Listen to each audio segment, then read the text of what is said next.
Hi everyone, I'm Chase Spivey with Uncanny Art House. I'm going to talk to you a little bit about how to price your artwork and prints for gallery and online retail. A lot of artists underprice themselves without even realizing it. So let's discuss how to think about pricing in a way that accurately reflects your time, materials, and experience. Many artists base their pricing on what they've made in the past at hourly jobs. If you've only earned $10 to $15 an hour, it's natural to bring that number to your art. But the average living wage in the United States is actually around $25 an hour. And if you want your art practice to be sustainable, that really matters.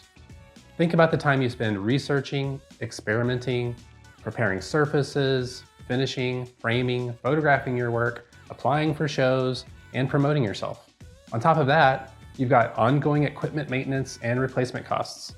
Brushes, kilns, cameras, computers, software, easels, none of it lasts forever. All of that needs to be reflected in your pricing. Now let's take a look at a real-world example of supply costs. This would be for an 8x10 acrylic painting. You can buy a canvas for about $5. Enough paint to cover that would be about $2. Varnish is about $1. And we'll add another $2 for brush wear and other miscellaneous supplies. So your total supply cost is about $10. So if an 8x10 painting takes you, let's say, 3 hours, and you value your time at $30 an hour, that's $90 of labor. And your experience matters. You're not just charging for the 3 hours it took you to make it. You're charging for the years that influence and inform how you use those hours.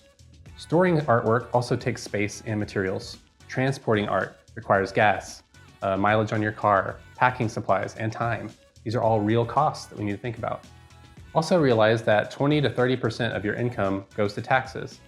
You have to make room for that in your pricing structure. And we actually have another video that goes into depth about financial strategy for artists that you can check out here and at the link in the description. If your work is going to be sold in a gallery, you got to factor in their commission as well. 40% being about average and 50% on the high end. With all that in mind, here's something to remember. Your retail price needs to stay the same everywhere. If it's $300 in the gallery, it should be $300 online and in your studio. You should never undercut your own retail value. So let's put all these numbers together. With our $10 of supplies, 3 hours of labor at $30 an hour, we come to a base cost of $100. Knowing that galleries take about 40 to 50% and factoring in all the other costs I mentioned before, we can now multiply our base costs by 2.5 or 2.5 to get our final price of $250. This is a pretty realistic price for a professional 8x10 acrylic painting. You'll often see works of this size and medium priced around this range at galleries.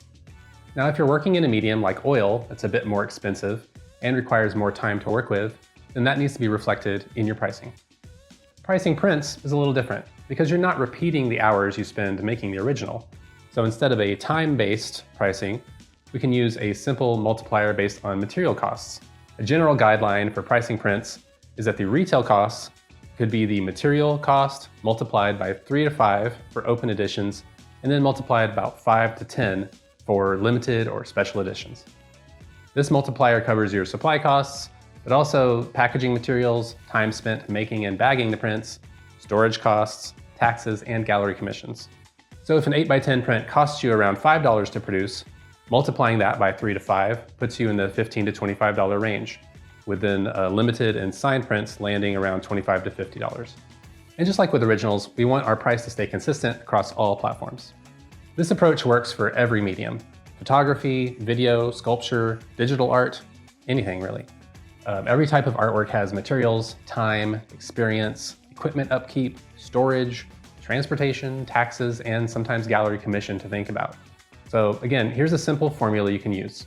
For originals, it's supplies plus hours times your hourly rate equals base cost.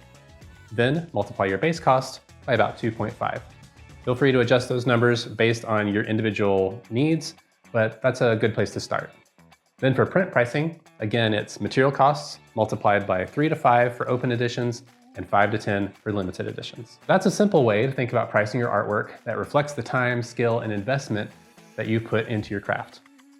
Fair and consistent pricing will help you build a sustainable art career, and it helps collectors understand the value of what you've created.